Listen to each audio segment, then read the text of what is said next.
ಇನ್ನು ಬೆಂಗಳೂರಿನಲ್ಲಿ ನೈತಿಕ ಪೊಲೀಸ್ಗಿರಿ ಹಿನ್ನೆಲೆಯಲ್ಲಿ ಖಾಕಿ ಫುಲ್ ಅಲರ್ಟ್ ಆಗಿದೆ. ಚಂದ್ರ ಲೇಔಟ್ನಲ್ಲಿ ನಡೆದ ಘಟನೆ ಮರುಕಳಿಸಬಾರದು ಅನ್ನೋ ಹಿನ್ನೆಲೆಯಲ್ಲಿ ಪೊಲೀಸರು ತೀವ್ರ ನಿಗಾ ವಹಿಸಿದ್ದಾರೆ.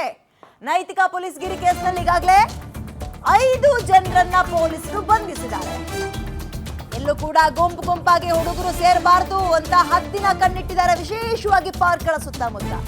ಪೊಲೀಸರ ಬೀಟ್ ಹೆಚ್ಚಳಾಗಿದೆ. ಆ ರೀತಿ ಕಿರುಕುಳ ಕೊಟ್ಟ ಘಟನೆ ನಡೆದಿದ್ರೆ ದೂರು ಕೂಡ ಕೊಡಿ ಅಂತ ಮನವಿ ಮಾಡ್ತಾ ಇದ್ದಾರೆ. ಈ ಪುಂಡ ಪೋಖರಿಗಳ ಕಾಮಕೀಟಲೆ ದೌರ್ಜನ್ಯ ತಡೆಗೆ ಎಲ್ಲ ಕಡೆ ಅಲರ್ಟ್ ಆಗಿದ್ದಾರೆ. ಇದಿಷ್ಟಕ್ಕೆ ಬಿಡೋದು ಬೇಡ, ಚರ್ಚೆ ಕೂಡ ಮಾಡೋಣ ನಿಮ್ ಗ್ಯಾರಂಟಿ ನ್ಯೂಸ್ ನಲ್ಲಿ. ನೈತಿಕ ಪೊಲೀಸ್ಗಿರಿನ ಅದು ಅನೈತಿಕ ಪೊಲೀಸ್ಗಿರಿನ ಯಾಕೆ ಇಷ್ಟೊಂದು ಹೆಚ್ಕೊಂಡಿದ್ದಾರೆ? ಇವ್ರು ತೊಂಕ ಮುರಿಯೋರು ಯಾರು ಇಲ್ವಾ? ಎಲ್ಲದ್ರ ಬಗ್ಗೆ ಚರ್ಚೆ ಮಾಡೋಣ. ಬಟ್ ಪೊಲೀಸರಿಗೆ ಅಲರ್ಟ್ ಆಗಿದ್ದಾರೆ, ವೆರಿ ಗುಡ್. ಅಲರ್ಟ್ ಆಗ್ಲಿಲ್ಲ ಅಂದ್ರೆ ಇಂಥದ್ದು ಕರಾವಳಿ ಭಾಗದಿಂದ ಬೆಂಗಳೂರು ಕಡೆ ಪಾಸ್ ಆಗಿದೆ, ಎಲ್ಲ ಕಡೆನೂ ಪಸರಿಸುತ್ತೆ. ಇದೊಂದು ರೀತಿ ಕ್ಯಾನ್ಸರ್ ತರ ತಡೆಗಟ್ಟಬೇಕು. ಇದನ್ನ ಇಲ್ಲೇ ತಡೆಗಟ್ಟಬೇಕು. ಒಂದಿನ ಅಲರ್ಟ್ ಆಗುತ್ತೆ ಖಾಕಿ, 2ನೇ ದಿನದಿಂದ ಸೈಲೆಂಟ್ ಆಗುತ್ತೆ ಅಂದ್ರೆ ಅಗೇನ್ ಇಂಥವ್ರು ಪುಂಡ ಪೋಖರಿಗಳು ಒಂದು ಹುಡ್ಕೊಳ್ತಾರೆ. ಅಲ್ಲಲ್ಲ ತೊಂಕ ಮುರಿರಿ, ನಡು ಮುರಿರಿ, ಅಲ್ಲ ಸೋಷಿಯಲ್ ಮೀಡಿಯಾದಲ್ಲಿ ಹಾಕಿ. ನಾಳೆ ದಿನ ಈ ರೀತಿಯಾಗಿ ಯಾರಾದ್ರೂ ಒಂದು ವರ್ತಿಸಿದ್ರೆ ಅವ್ರಗಳಿಗೆ ಹೆದರಿಕೆ ಆಗ್ಬೇಕು. ನಿಮ್ಮ ಒಂದು ಪ್ರತಿಕ್ರಿಯೆ ಹೆದರಿಸ್ಬೇಕು ಅವರಿಗೆ.